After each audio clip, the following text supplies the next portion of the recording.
युवाओं की संख्या यहाँ पर बहुत बड़ी तादाद में है।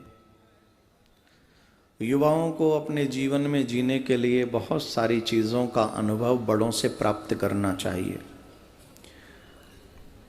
You should take experience from your seniors, your parents, और जो भी समाज में जिन्होंने अनुभव किया हो अपनी लाइफ का।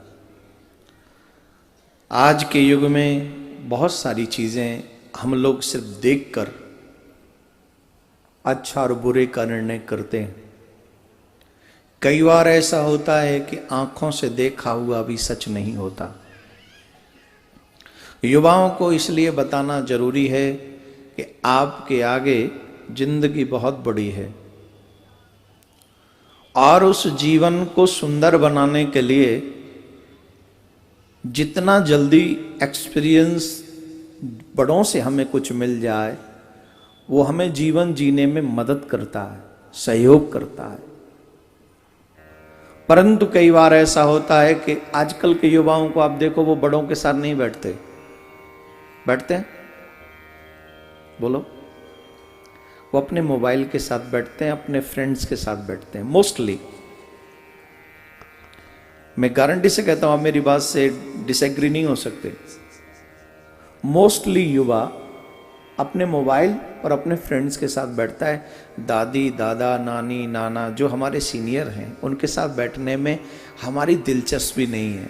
लेकिन मैं एक बात बता दूं, आपके बड़े जो आपको सिखा सकते हैं कम शब्दों में, कम समय में, वो आपका मोबाइल नहीं सिखा सकेगा, जीवन भर नहीं सिखा सकेगा। आपकी फ्रेंड्स भी तो आप ही के एज के होंगे, वो भी कितना सिखाएंगे आपको, वो जितना उनको मालूम है। लेकिन आपके बड़ों के साथ बैठने से आप समय से पहले का अनुभव कर लेते हैं। बहुत जल्दी हम निर्णय करते हैं अपने बड़ों, अपने छोटों को भी कुछ भी दृश्य देखने के बाद बहुत जल्दी हम लोग दूसरों पे दोषारोपण करना और दूसरों को बुरा कह देना या अच्छा कह देना बहुत जल्दी होता है कि नहीं? मैं आपको यही कहूंगा कि किसी को जाने बगैर आप बहुत अच्छा मत कहिए और आप किसी को जाने बगैर बहुत बुरा भी मत कहिए। जब तक आप फुली न जान लें, अच्छा और बुरा करने का डिसीजन आप बहुत जल्दी मत लीजिए। मेरा आप सबसे निवेदन है। इसके लिए मैं आपको 2 एग्जाम्पल दे रहा हूं, जीवन पर्यंत याद रखना। लिख लो, नोट कर लो, और हमारा सोशल मीडिया एबीसी वर्ल्ड से भी निवेदन है इसका वीडियो बनाकर आप तक पहुंचा दे। 2 स्टोरी मैं आपको यहां सुनाऊंगा और आप फिर उसी को ले लेना, ठीक? बहुत जरूरी है। एक वृद्ध माता पिता अपने पुत्र के साथ ट्रेन में यात्रा कर रहे थे। बेटा उनका युवा था, नियर अबाउट 24-25 ईयर्स ओल्ड, 24-25 साल का युवा बेटा उनका। वो ट्रेन की सीट पे वहां बैठा था जहां से खिड़की थी, और खिड़की से वो आउटसाइड देख रहा था। ट्रेन की स्पीड अच्छी थी, वो चला जा रही थी ट्रेन बड़ी तेज स्पीड से। वो बच्चा बड़ा खुश हो रहा था। बच्चा कह रहा था, पिताजी देखो देखो, ये वृक्ष कितनी तेजी से पीछे भागे चले जा रहे हैं। पिताजी देखो, ये वृक्ष पीछे भागे जा रहे हैं। पिताजी मुस्कुरा दिए उसकी बात को सुनकर। सामने वाली सीट पे एक युवा दंपत्ति बैठे हुए थे। वो उस बच्चे की बात को सुनकर ज्यादा हैप्पी नहीं हुए, बल्कि अपसेट हुए। लेकिन वो इस बात से ज्यादा अपसेट हुए कि उनका बेटा ये कह रहा है कि वृक्ष भागे जा रहे हैं पीछे की तरफ। पर उनके पिता सिर्फ मुस्कुरा दिए। इस बात से वो बड़े परेशान हुआ और बोला कुछ नहीं कि इनका बेटा हमको क्यों, क्या मतलब, बैठा रहा। थोड़ी देर बाद उस पुत्र ने फिर कहा, पिताजी पिताजी देखो, ये बादल हमारे साथ साथ भाग रहे हैं। ये बादल हमारे साथ भाग रहे हैं। पिताजी ने फिर कुछ नहीं कहा और मुस्कुरा दिए। और जब पिताजी मुस्कुरा दिए, उस युवा दंपत्ति जो वहां पति पत्नी सामने वाली सीट पे बैठे थे, हस्बैंड एंड वाइफ, उनसे नहीं रहा गया और उन्होंने कहा, कमाल करते हो, आपका बेटा पागल बनने की बात कर रहा है और आप मुस्कुरा देते हो। आप इसका किसी डॉक्टर से इलाज क्यों नहीं कराते? हमको लगता है ये मेंटली डिस्टर्ब है, आप इस बच्चे को किसी डॉक्टर के पास में लेके जाइए। पिताजी ने मुस्कुराते हुए कहा, डॉक्टर के पास से ही आ रहा हूं, डॉक्टर के पास से ही आ रहा हूं। आप इस बच्चे के विषय में कुछ जानते नहीं, आपने इसे पागल घोषित कर दिया। आप जानते हो, ये जो बच्चा है ये जन्मांध अंधा है, जन्मांध अंधा ये बच्चा। इसका इलाज अच्छे डॉक्टर के पास हुआ और आज पहली बार ये दुनिया देख रहा है।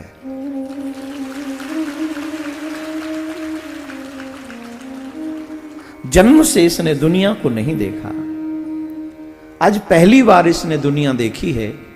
इसलिए इसे ये नहीं पता कि वृक्ष भाग रहे हैं या ट्रेन भाग रही है। इसे ये नहीं पता कि बादल तो यत्र तत्र सर्वत्र हैं। ये पागल नहीं है, पहली बार दुनिया देखी है, इसलिए इसका ज्ञान कम है, बोध कम है, पागल नहीं। वो युगल दंपत्ति, युवा हस्बैंड एंड वाइफ अपनी बात पर संकुचित हो गए, शर्म आ गई कि हमने बिना जाने पहचाने इसको पागल समझ लिया। बात सच है कि वृक्ष नहीं भाग रहे, बात यह भी सच है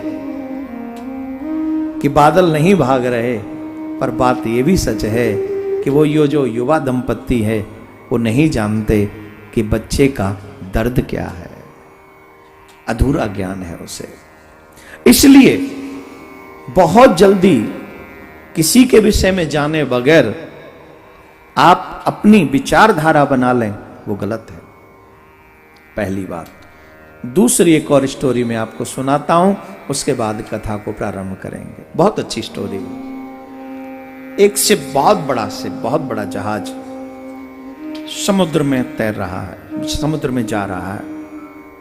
अचानक से कैप्टन ने यह अनाउंस किया, क्योंकि वह समुद्र में तूफान आ गया। समुद्र में तूफान आ गया, वो जहाज डूबेगा।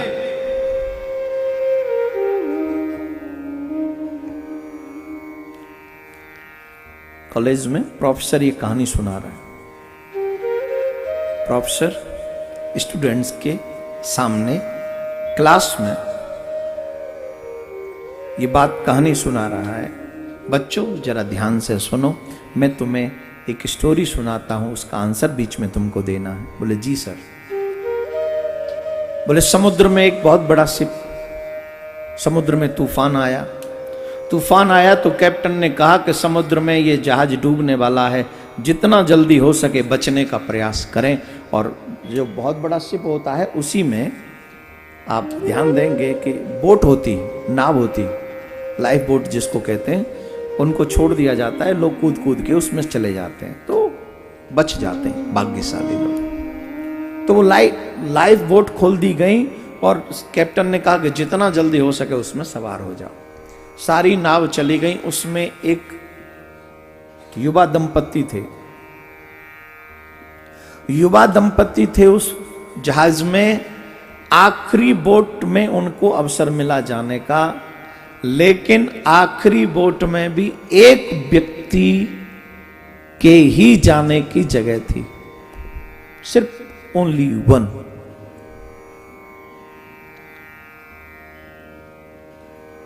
पति ने बिना विलंब किए उस नाव में जंप लगा दी, और जब वो नाव जाने लगी तो पत्नी ने एक शब्द कहा, जाते हुए पति से। प्रोफेसर ने पूछा, बताओ बच्चों, उस पत्नी ने क्या प्रश्न किया होगा जाते हुए, क्या शब्द कहा होगा जाते हुए पति से? क्योंकि वो जहाज पे ही है जो जहाज डूबेगा, पत्नी जहाज पे ही रह गई जो डूबेगा। जाते हुए पति से उस पत्नी ने क्या कहा, जो एक शब्द कहा, बताओ। सब बच्चों ने कहा, उसने कहा होगा, तुम धोखेबाज हो, तुम धोखेबाज हो, मुझे छोड़ के चले गए। प्रोफेसर ने देखा, सबने कहा कि तुम धोखेबाज हो, ये ऐसा पत्नी ने कहा होगा, पर एक बच्चा मौन है। पूछा, बेटा तुम क्यों मौन हो? तुम्हारे हिसाब से उस स्त्री ने क्या कहा होगा, बताओगे नहीं? बोले जी बताने की इच्छा है। बोले क्या कहा होगा? बोले उसने एक शब्द कहा होगा। क्या? बोले मेरे बच्चे का ध्यान रखना।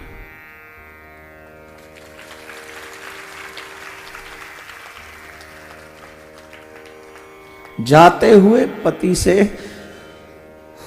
उस स्त्री ने यही कहा होगा कि मेरे बच्चे का ध्यान रखना। प्रोफेसर ने पूछा, क्या तुमने एक कहानी सुनी है? बोले नहीं। तो फिर तुम्हें कैसे पता? बोले मुझे इसलिए पता है, जब मेरी मां इस दुनिया से जा रही थी,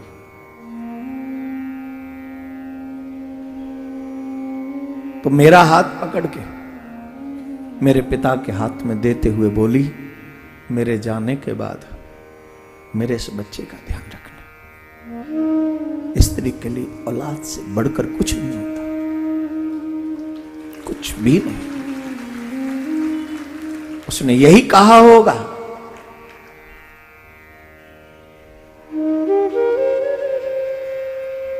कि मेरे बच्चे का ध्यान रखना। इस आंसर के बाद पूरे स्कूल की क्लास में सन्नाटा था। कईयों की आंखें नम हो गई थी, कई रो पड़े थे। जो पत्नी जहाज पे रह गई वो जहाज डूब गया और पत्नी की मृत्यु हो गई। पति आया, उनकी एक बेटी थी। पूरे जीवन भर उसने अपनी बेटी को संभाला, उसका ध्यान रखा और उसकी शादी कर दी। कुछ दिन बाद उसकी भी मृत्यु हुई। जब मृत्यु हुई तो उनकी बेटी को उस व्यक्ति की डायरी मिली।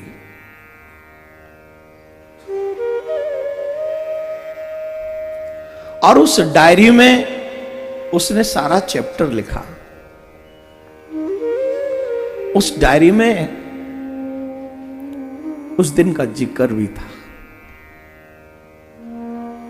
पता चला कि उस स्त्री को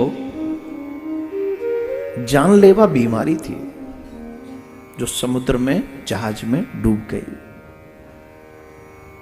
उसको जानलेवा बीमारी थी। पति ने लिखा, चाहता तो मैं भी तुम्हारे साथ उसी समुद्र में डूबना था। मैं तुमसे बहुत प्रेम करता था या करता हूं। मैं भी चाहता था कि उस समुद्र में तुम्हारे साथ मैं भी डूब जाऊं, परंतु अचानक से मुझे इस बेटी का ख्याल आया, जो तुम्हारा ही रूप है, जो तुमसे ही प्राप्त है, तुमसे ही मिली है। अगर हम दोनों ही मर जाते तो इस बेटी को कौन संभालता। इसलिए इस बेटी की खातिर मैं उस नाव में कूद गया और तुम्हें अकेली छोड़कर आ गया। मुझे क्षमा करना।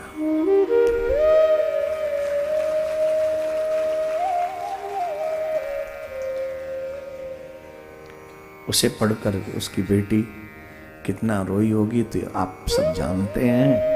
परंतु एक बात सत्य है, शुरू में ये जब दिखा कि पत्नी को छोड़कर पति नाव में कूद गया। लगा कि पति ने बुरा किया। हमारे यहाँ किसी भी वाहन में चढ़े, देवी साथ हो तो पहले स्त्री को चढ़ाते हैं, फिर बाद में खुद चढ़ते हैं।